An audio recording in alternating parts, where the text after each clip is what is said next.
Assalamualaikum warahmatullahi wabarakatuh. Apa kabar semua pemirsa pondok online gratis yang kami cintai? Dalam kesempatan kali ini saya akan membagikan langkah-langkah mudah untuk mempelajari nahwu shorof, tentunya dengan cara yang dan metode yang praktis, semua bisa mencerna dan menggunakan bahasa-bahasa yang mudah difaham. Ikuti terus channel kami dan jangan lupa subscribe, like, share, dan komen untuk membuat channel ini lebih berkembang, lebih baik, dan tentunya bermanfaat. Simak terus, jangan sampai tertinggal karena satu persatu bab nanti akan berkaitan dengan bab lain. Dan jangan lupa siapkan kopi, siapkan camilan, dan tentunya siapkan pikiran yang jernih untuk mencerna apa yang saya sampaikan. Semoga sehat selalu dan selamat menikmati.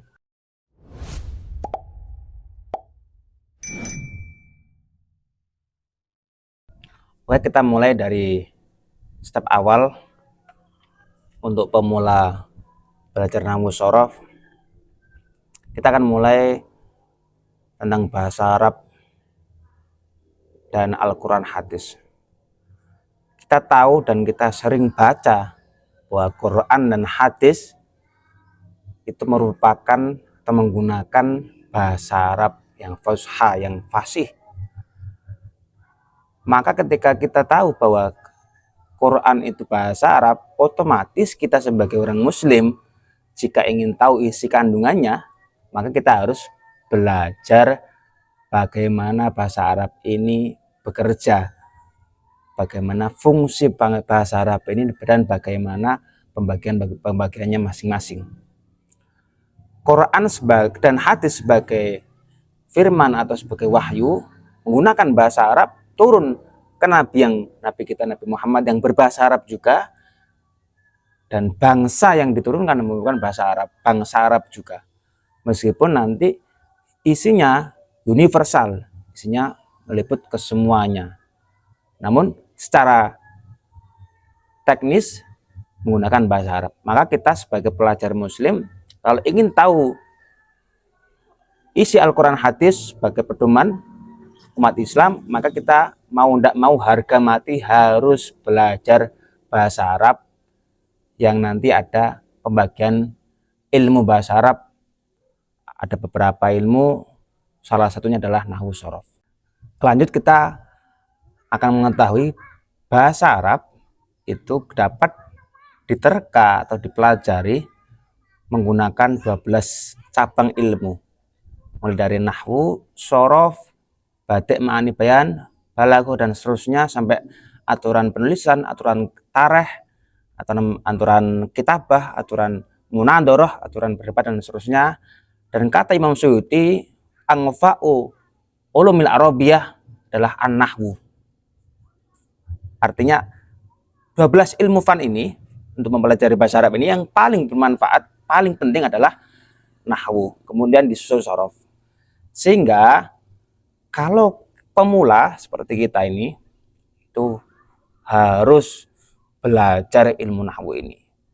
Kalau kita tidak bisa belajar langsung ke pesantren, karena mungkin kita tidak sempat, lah Anda berada di channel yang tepat, karena kami akan bimbing Anda. Kita akan belajar bersama mulai dari nahwu, dari yang paling sederhana, paling mudah, sampai nanti kita telah selesai, kita akan praktek, dan kita akan pengembangan.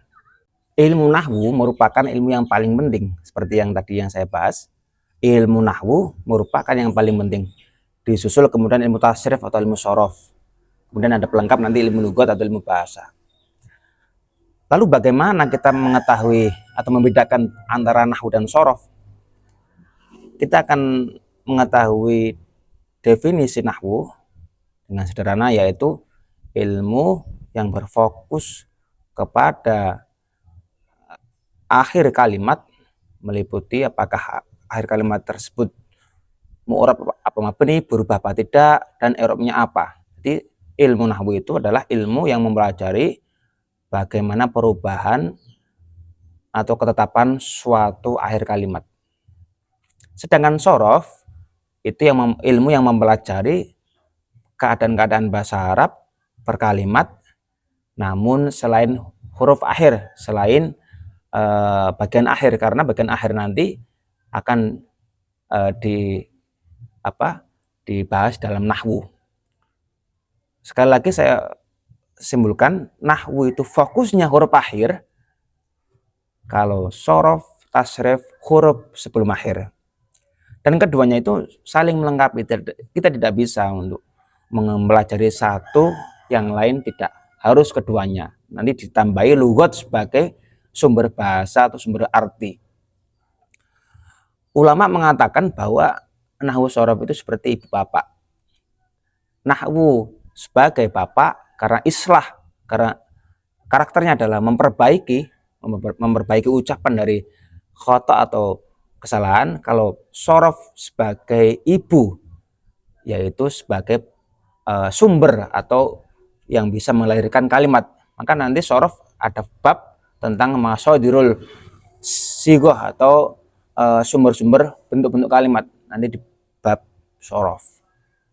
Artinya dalam nahwu sorof itu ada hubungan yang erat seperti bapak dan ibu, kemudian akan melahirkan anak atau ilmu yang lengkap, yang baru, yang bisa digunakan untuk mempelajari bahasa Arab dengan utuh. Nanti kalau kita bisa bahasa Arab, artinya kita bisa nahwu, bisa sorof, kita akan bisa mengharokati huruf akhir dengan benar, secara otomatis. Kita juga akan bisa mengharokati huruf sebelum akhir dengan benar, secara otomatis juga, tanpa melihat referensi buku yang ada.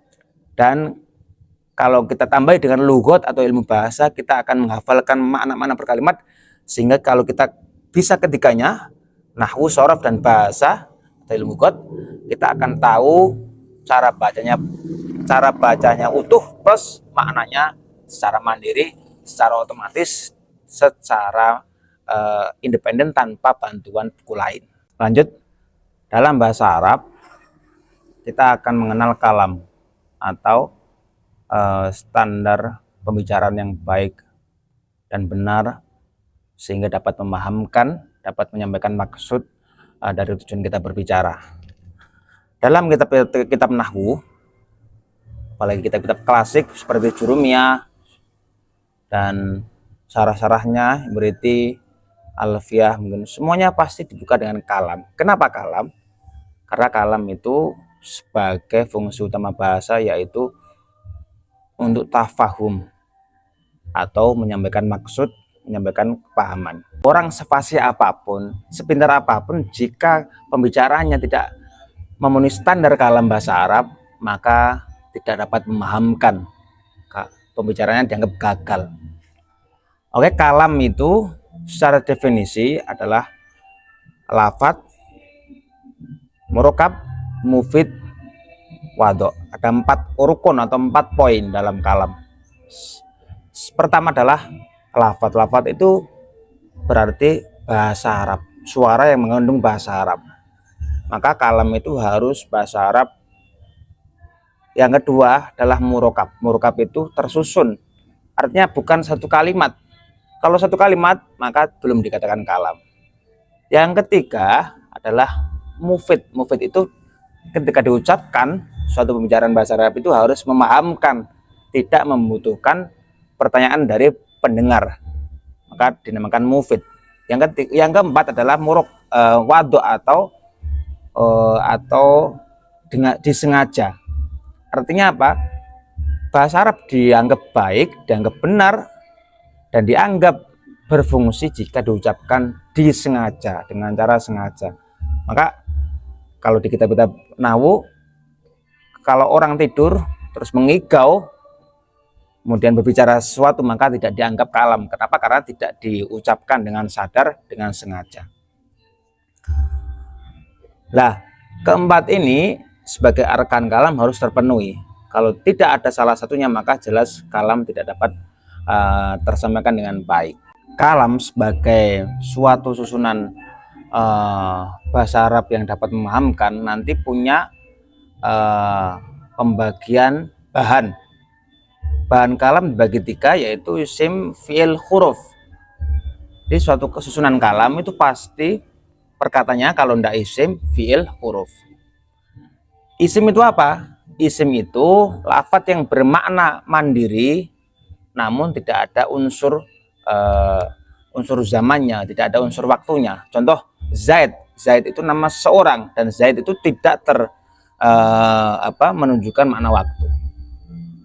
Yang kedua fiil. Fiil itu apa? Fiil itu kalimat yang bermakna dengan mandiri, namun ada unsur zamannya. Ada salah satu zaman 3, yaitu hal atau sekarang, mustakbal atau yang akan datang, kemudian madi atau yang kemarin, yang telah terjadi. Sehingga kalau fiil itu merupakan kalimat yang bermakna dan dilengkapi dengan salah satu 3 zaman, kalau tidak mustakbal, hal, atau madi. Kalau huruf itu kalimat yang tidak dapat bermakna kecuali mendapatkan bantuan, kecuali mendapatkan sandingan atau dirangkai dengan kalimat lain. Contoh fi ad-dari. Fi ad-dari. Maka fi ini maknanya di dalam, ad-dari adalah rumah, di dalam rumah. Kalau di dalam saja tidak bermakna. Sehingga ketiganya ini menjadi bahan kalam. Kalau bahannya 3, otomatis karena nahwu itu fokusnya akhir kalimat, kita akan membahas akhir kalimat dari 3 bagian ini, 3 pembagian ini itu apa? Apakah tetap atau kita kenal mabni, atau berubah kita kenal mu'rab. Kemudian ketika mu'rab, i'rabnya apa? Apakah rofa, nasab, jar, jazm? Apakah mabni meliputi harokatnya kasroh, dhammah, fathah, dan sukun? Nah, kita akan bahas di pertemuan selengkapnya. Terus support channel kami, dan jangan lupa like, share, komen, dan subscribe tentunya. Semoga channel ini bermanfaat dan dapat membantu kita, dapat membuat kita menjadi lebih baik. Assalamualaikum warahmatullahi wabarakatuh.